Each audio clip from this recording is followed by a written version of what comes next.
매일 아침 책 읽기로 하루를 시작하는 행복 습관, 미라클 독서입니다. 오늘 함께 읽어볼 책은 탤런트 코드이고요. 데니얼 코일 지음, 윤미나, 이지민 옮김, 웅진 지식하우스 출판사 책입니다. 앞부분은 한번 읽어본 적이 있고요. 이게 지금 합본판인데 뒤쪽에 책 속 매뉴얼북이라고 해서 재능을 폭발시키는 학습의 기술 52, 이 부분이 따로 있어요. 그래서 이 부분을 오늘은 읽어보려고 합니다. 일단 목차 먼저 살펴보면 스텝 1. 시작하기. 주시하고 훔치고 기꺼이 바보가 되라. 스텝 2. 스킬 향상. 스위트 스팟을 찾아 도달하라. 스텝 3. 스킬 유지. 인내하고 반복하고 큰 목표는 비밀로 두라.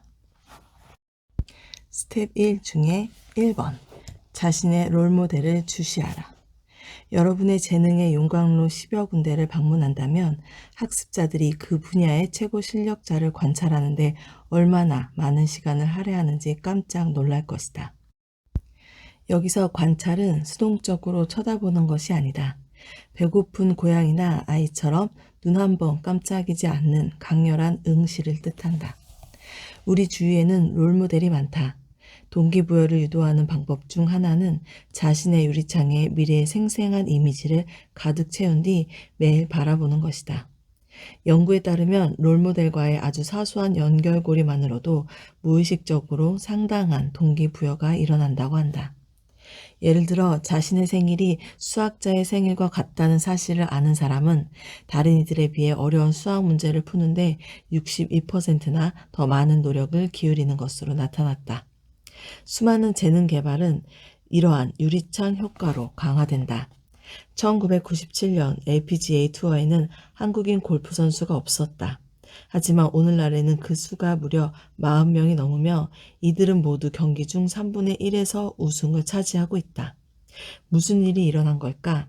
한 선수가 성공을 하자 그녀의 뒤를 이어 한국 소녀 수백 명이 새로운 미래의 비전을 그리면서 점화되었다. 한국계 골퍼 크리스티나 김은 이렇게 말한다. 박세리가 할 수 있다면 나라고 왜 못하겠어? 라고 스스로에게 말하는 거죠. 유리창 효과는 성인에게도 적용할 수 있다. 제5특전단은 최근 리더십 훈련 프로그램에 착수했다. 이 프로그램에서 군인들은 G2 중역실에서 몇 주를 보내야 했다. 그들은 매일 아침 출근해 업무 시간 내내 회사 중역들과 함께 시간을 보냈다. 이들 관찰만 하면 될 뿐 아무 일도 책임질 필요가 없었다. 군인들이 부대로 돌아왔을 때 사령관은 그들의 실력, 의사소통 능력, 리더십이 크게 향상됐음을 깨달았다. 제5특전단 사령관인 딘 프랭크스 중령은 이 프로그램은 확실히 성공적이었습니다. 앞으로 더 많이 실행할 예정입니다. 라고 말했다. 자신의 유리창을 뇌의 에너지를 공급하는 원천으로 생각하라. 사진이나 동영상을 활용하라. 유튜브 동영상 몇 개를 즐겨찾기 해놓고 연습하기 전이나 잠자리에 들기 전에 보라. 2. 하루 15분 뇌의 스킬을 새겨라. 새로운 스킬을 배우는 가장 좋은 방법은 무엇일까? 교사의 설명은 듣는 것일까? 교과서를 읽는 것일까? 무조건 뛰어들어 한번 해보는 것일까? 수많은 재능의 용광로에는 각인 기법을 활용한다. 자신의 머릿속에 고해상도 청사진이 구축될 때까지 스킬을 실제로 수행하는 모습을 반복해서 면밀히 고도의 집중력을 발휘해 바라보는 것이다.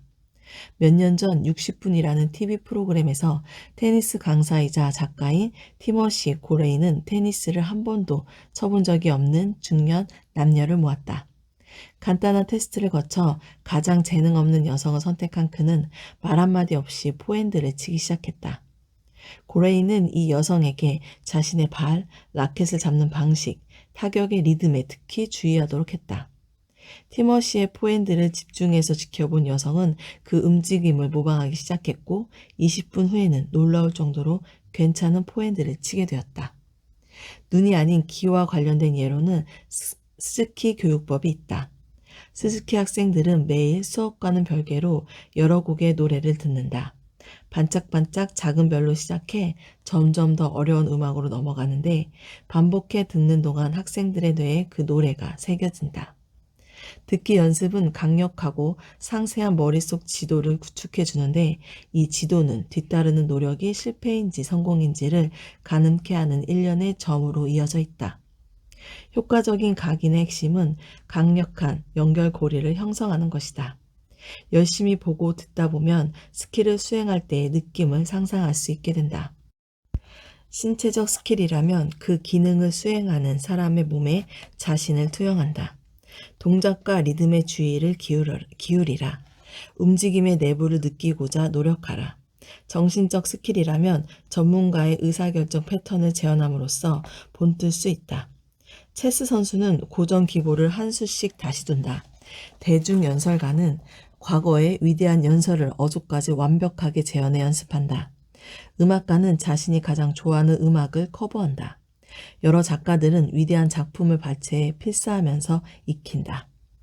3. 미안해하지 말고 훔쳐라. 재능 있는 사람들은 타고난 본능대로 스킬을 습득했다고 한다. 그럴듯하게 들리지만 사실은 헛소리에 불과하다. 발전은 언제나 새로운 정보를 흡수하고 적용할 때 이루어지며 가장 훌륭한 원전은 최고의 성취를 이룬 사람들이다. 그러니 이를 훔쳐라.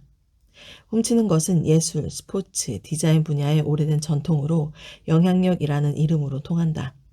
스티브 잡스는 어린 시절 제록스의 펠로알토 연구센터에서 컴퓨터 마우스와 드롭다운 메뉴에 관한 아이디어를 훔쳤다. 젊은 시절 비틀즈는 자신들의 우상 리틀 리처드로부터 She Loves You, From Me to You, Twist and Shout에 등장하는 높은 우 소리를 훔쳤다. 어린 베이브 루스는 자신의 영웅 조 잭슨의 간결한 어퍼컷을 훔쳐 스윙을 구사했다. 훔치는 데 일가견이 있는 파블로 피카소는 좋은 예술가는 빌려오고 위대한 예술가는 훔쳐온다 라고 말했다.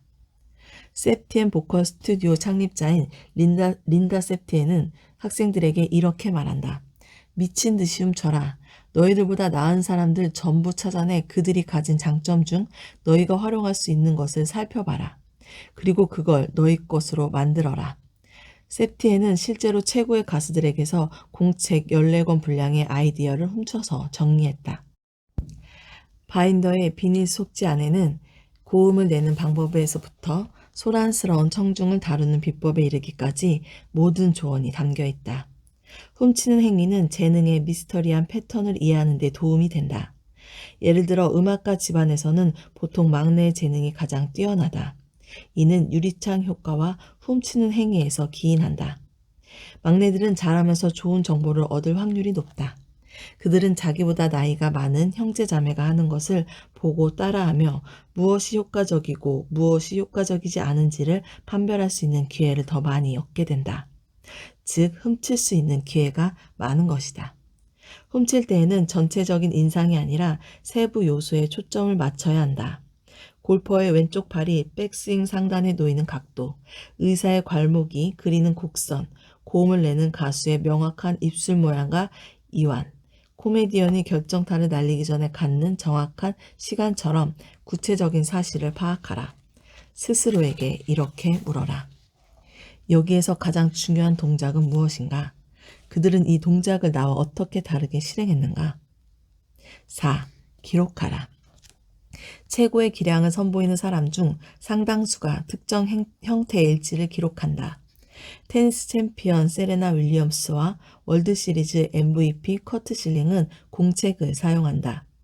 래퍼 에미넴과 안무가 트와일라 타프는 아이디어를 메모한 종이 쪽지로 가득 찬 구두 상자를 가지고 있다. 어떤 방법을 사용하는지는 중요하지 않다. 중요한 것은 해당 내용을 적은 뒤에 이를 곰곰이 되새기는 것이다. 오늘의 성과, 내일을 위한 아이디어, 다음 주 목표 등을 적어라. 공책은 지도와 같다. 이는 모든 것을 명확하게 해준다. 5. 기꺼이 바보가 되라. 하키스타 웨인 그레츠키의 동료들은 이따금 이상한 광경을 목격하곤 했다. 그레츠키가 혼자서 스케이트 연습을 할 때 빙판 위에서 넘어지는 것이었다.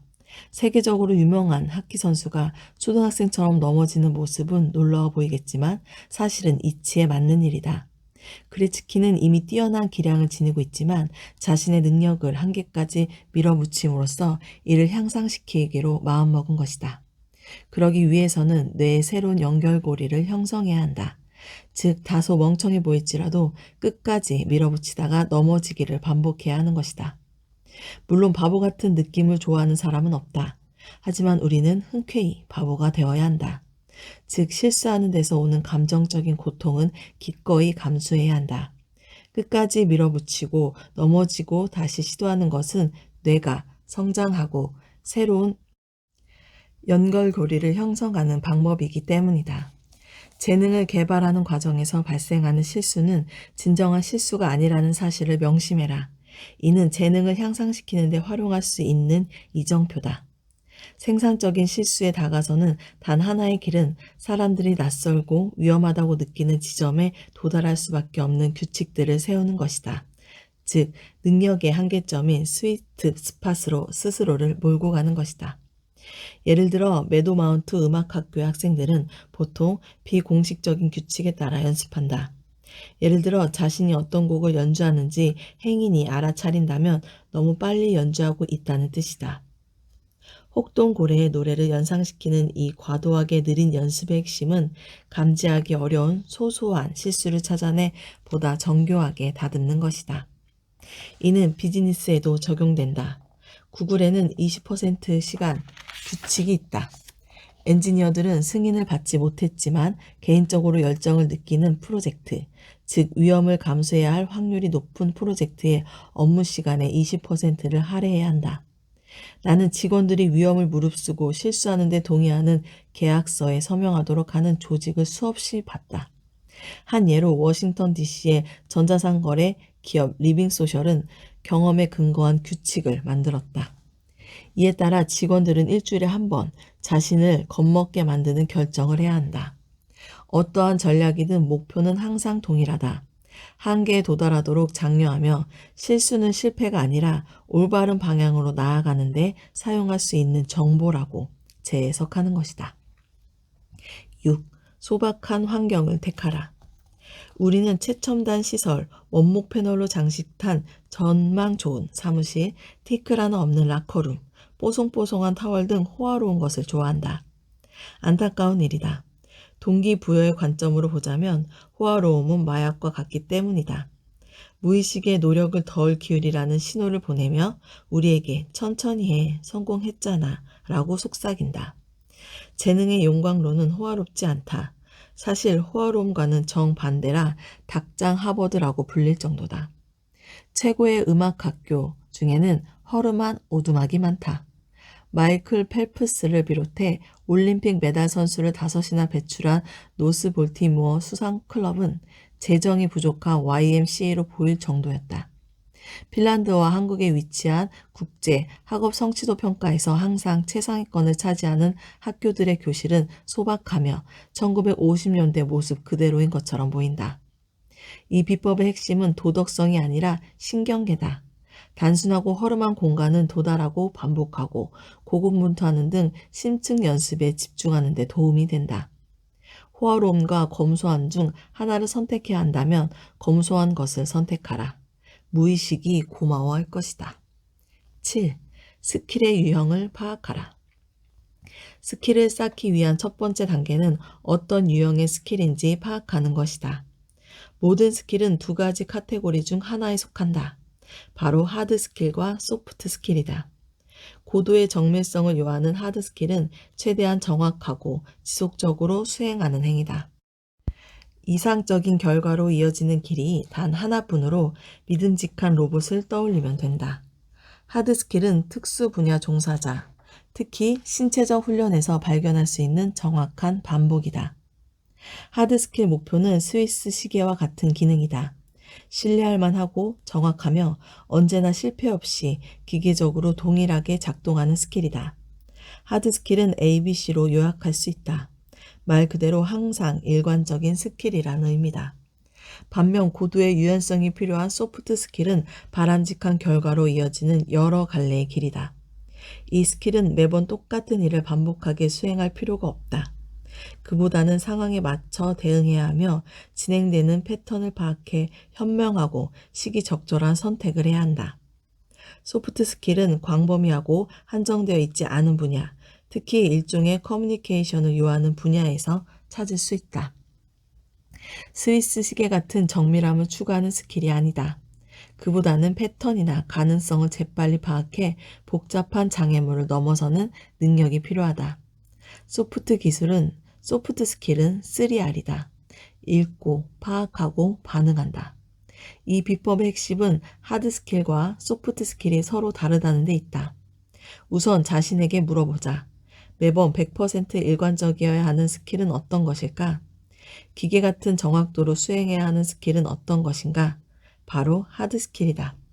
그렇다면 유연하고 다양하며 상황에 따라 달라져야 하는 스킬은 무엇일까? 즉각적으로 패턴을 파악하고 최상의 선택을 해야 하는 스킬은 어떤 것일까? 바로 소프트 스킬이다. 해당 스킬이 하드 스킬일지 소프트 스킬인지 확실치 않을 때 쉽게 판별할 수 있는 방법이 있다. 초기 단계에 교사나 코치가 관여하는가? 그렇다면 하드 스킬의 확률이, 그렇지 않으면 소프트 스킬의 확률이 높다. 바이올리니스트와 피겨스케이트 선수에게는 강사가 있지만 CEO와 스탠드업 코미디언에게는 없다. 이어지는 8에서 10번 항목은 이 두 스킬에 관한 것으로 각 스킬을 개발하는 가장 효과적인 집중 연습 비법이다. 8.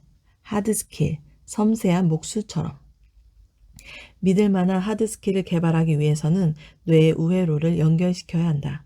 이는 섬세하게 천천히 일하며 실수를 꼼꼼히 파악하는 데 도움이 된다.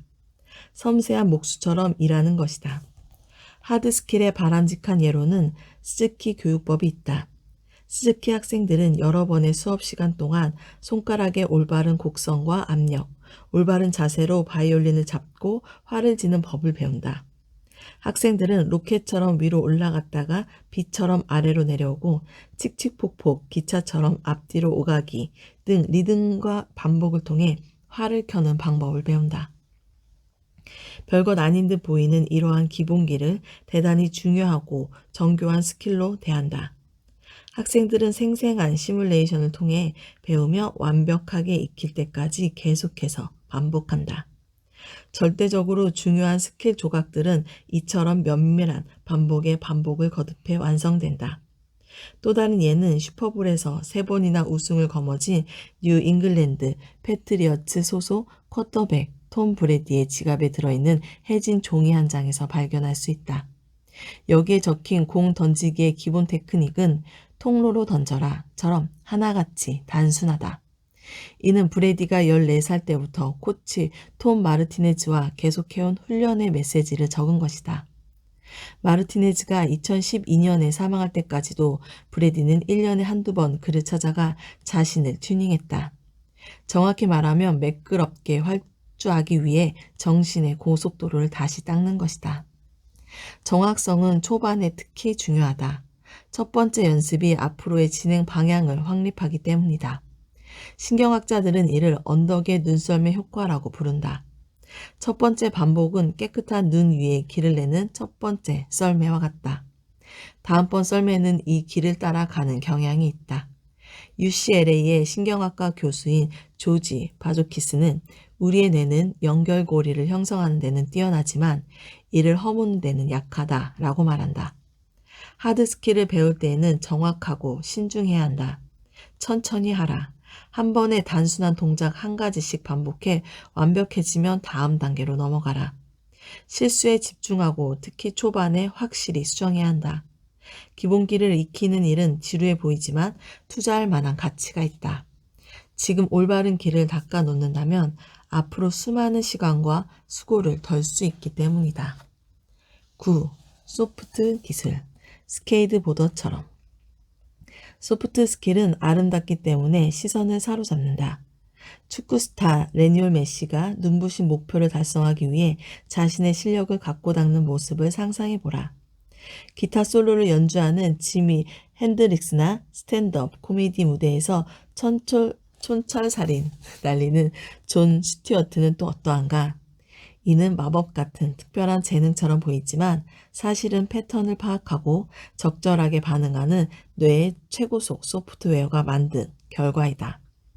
하드 스킬은 정확성을 추구할 때 가장 효과적으로 이룰 수 있지만 소프트 스킬은 끊임없이 변화하며 자기 내면의 도전적인 환경을 탐구할 때 기를 수 있다.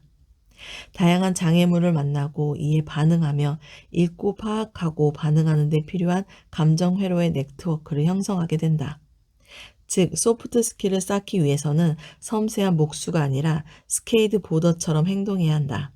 공격적이고 호기심 넘치며 실험적일 뿐만 아니라 새로운 도전 방법을 끊임없이 찾아야 한다. 전 세계적으로 훌륭한 축구 선수를 수없이 배출한 브라질은 실내 축구라는 독특한 게임으로 선수를 훈련시킨다. 농구장 크기의 좁은 공간에서 5대5로 숨막히게 빠르게 진행되는 이 게임은 일반적인 축구에 비해 600%나 많이 공과 접촉하며 패턴을 즉각적으로 인지하는 능력이 요구된다.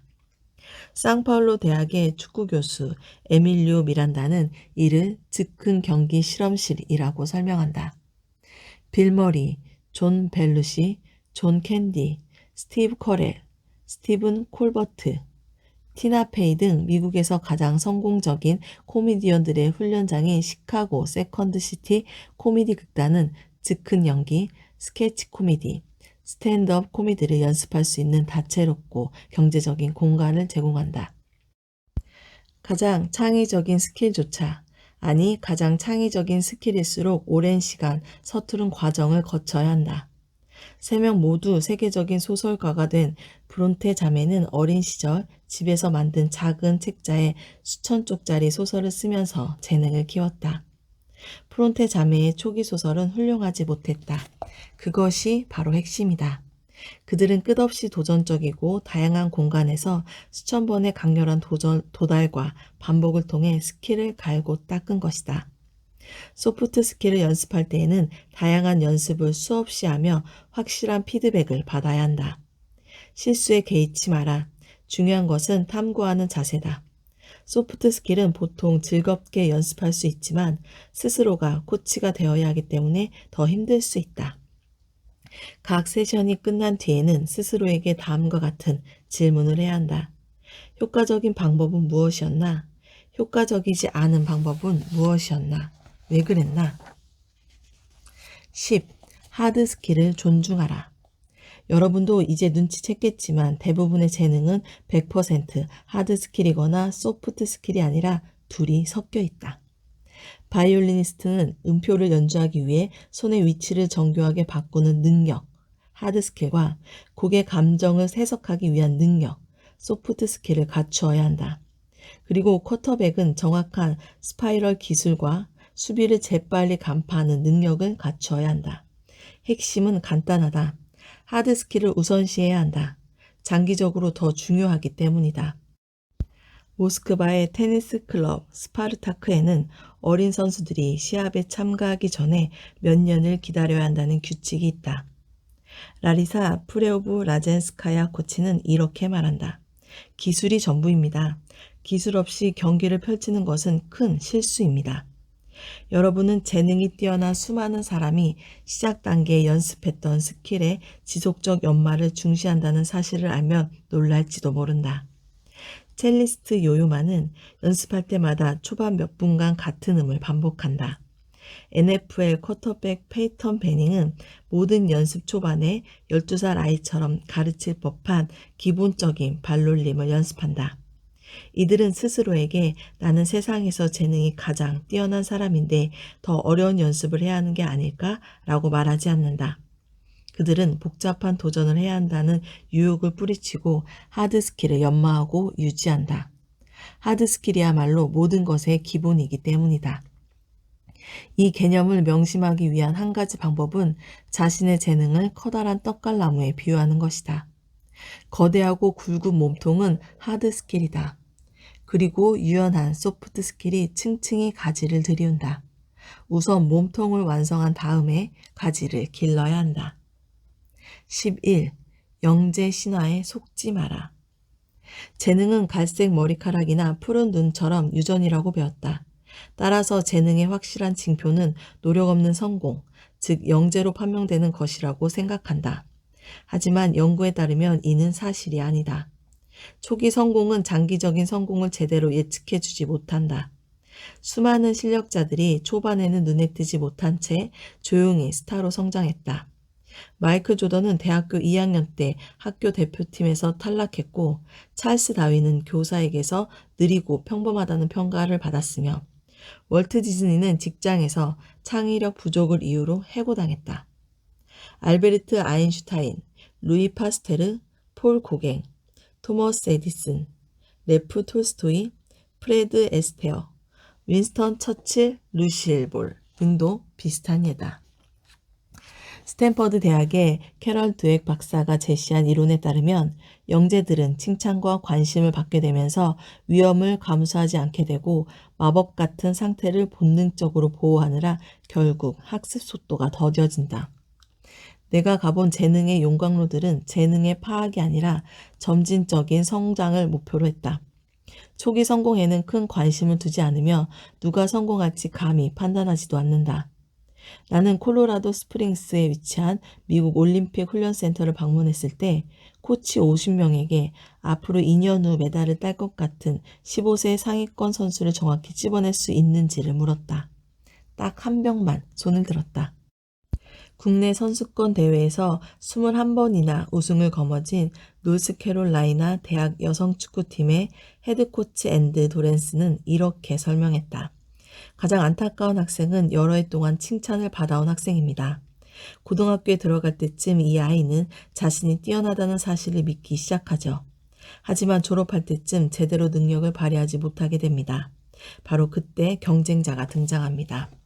자신의 차례를 조용히 기다리며 언젠가 능력을 펼쳐지겠다고 독하게 마음먹고 있던 아이예요. 진정한 선수가 되는 것은 언제나 열심히 노력한 이 겸손한 아이들이죠. 초반에 성공한다면 칭찬에 안주하지 말고 능력의 한계까지 계속해서 자신을 밀어붙여라. 그래야 발전할 수 있다. 또한 초기에 성공하지 못하더라도 그만두지 마라. 초반의 노력은 편결이 아니라 실험으로 여겨야 한다. 잊지 마라. 스킬 쌓기는 단거리 경주가 아니라 마라톤이다. 12. 훌륭한 코치를 선택하는 5가지 방법. 위대한 교사, 코치, 멘토는 다른 희귀종처럼 몇 가지 특징으로 판별할 수 있다. 아래 5가지 법칙은 여러분이 훌륭한 교사, 코치, 멘토를 가려내는 최상의 선택을 하도록 돕기 위한 것이다. 첫 번째, 정중한 웨이터를 연상시키는 인물은 피하라. 이러한 유형의 교사, 코치, 멘토는 세상에 널렸다. 이들은 최소한의 노력으로 우리를 편안하고 행복하게 만들며 이를 순탄하게 진행하는 데 노력을 쏟아붓는다.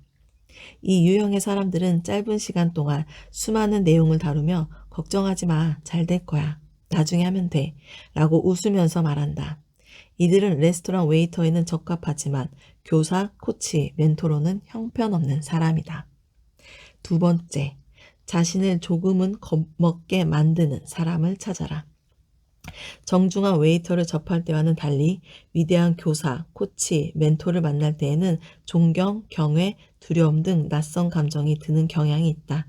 이는 좋은 징조다. 그러니 다음과 같은 사람을 찾아라. 학습자를 면밀히 살피는 사람. 이들은 우리가 무엇을 원하며 어떤 상태인지 동기부여 대상은 무엇인지 등 우리를 파악하는 데 관심이 많다. 실천 지향적인 사람. 이들은 이야기하는 데 시간을 쓰고 싶어 하지 않는다. 대신 몇 가지 활동을 직접 해보고 학습자가 어떤 사람인지 알고자 한다. 때로는 불쾌할 정도로 솔직한 사람. 이들은 학습자의 실력에 대해 솔직하게 말할 것이다. 처음에는 기분이 상할 수 있다.